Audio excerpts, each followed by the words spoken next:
எல்லாருக்கும் நமஸ்காரம். நாளையிலேருந்து மாலையபட்சம் ஆரம்பிக்கிறது. மாலையபட்சத்துக்கும் 15 நாள் நம்ம நியமமாக இருக்கணும். அந்த மாலையபட்சத்து பொழுது என்னென்ன காய்கறிகள்லாம் சமைக்கக்கூடாது, என்னென்ன காய்கறிகள்லாம் சமைக்கலாம் அப்படிங்கிறத பற்றி ஒரு சின்ன நோட் கொடுக்கலாங்கிறதுக்காக தான் இதை சொல்கிறேன் எல்லாருக்கும். நம்ம அன்றைக்கி அந்த 15 நாளும் நம்ம சமைக்கக்கூடிய காய்கறிகள் வெள்ளரிக்காய், சக்கரவள்ளி கிழங்கு, இது பாருங்கள் சக்கரவள்ளி கிழங்கு, அதுக்கப்புறமா சேப்பங்கிழங்கு, அதுக்கப்புறமா வாழைக்காய், பாகக்காய், மாங்காய், இது புடலங்காய், இது கொத்தவரங்காய், அவரைக்காய், அதுக்கப்புறமா வெண்டைக்காய். பெலாமூசு கிடச்சிதுன்னா அது வாங்கி பண்ணலாம், அது ரொம்ப வசதி. அட்லீஸ்ட் திதி கொடுக்குற அன்றைக்காவது அந்த பெரியவாளோட திதியில் அன்றைக்காவது பெலாமூசு உங்கள் ஊரில் கிடைக்கும் அப்படின்னா அது வாங்கி பண்ணுங்க. இஞ்சி யூஸ் பண்ணலாம், அதுக்கப்புறமா கருவேப்பிலை யூஸ் பண்ணலாம், தேங்காய் யூஸ் பண்ணலாம், இது எல்லாமே யூஸ் பண்ணலாம். பரங்கிக்காய் ஆப்ஷனல், நம்ம திதி கொடுக்குற அன்றைக்கி பரங்கிக்காய் பண்ணக்கூடாது, மற்ற நாளில் வேணும்னா நம்ம பண்ணலாம். பிரண்டை யூஸ் பண்ணலாம்.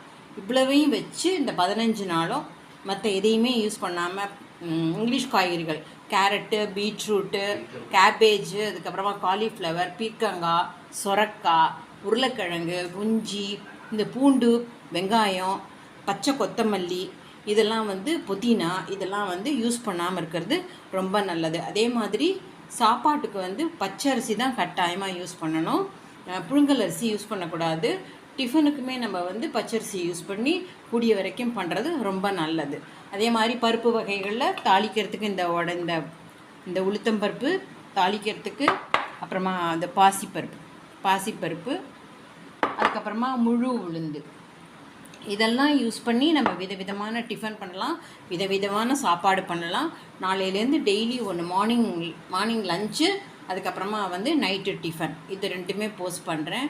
அனதர் திங், இந்த 15 நாளும் கூடிய வரைக்கும் மத்தியானத்தில் டிஃபன் சாப்பிடாம இருக்கிறது தான் ரொம்ப நல்லது. குழந்தைகள் முன்ன இருக்கிற ஆற்றுல முன்னப்புன இருந்தாலும் பெரியவா மத்தியானம் டிஃபனை ஸ்கிப் பண்ணிவிட்டு ஒரு 11 மணி 12 மணிக்குள்ளே லஞ்சு சாப்பிட்டுட்டு நைட்டு எதான டிஃபன் சாப்பிட்டுக்கலாம்.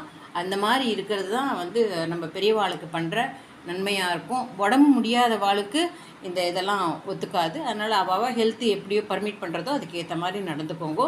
இதுதான் மாலையபட்சத்தை பற்றி சொல்ல விருப்பப்படுறது. இப்படியே ஃபாலோ பண்ணுங்க. அது பெரியவாளுடைய அனுகிரகம், ஆசீர்வாதம் எல்லாம் நமக்கு கிடைக்கும். ஓகே.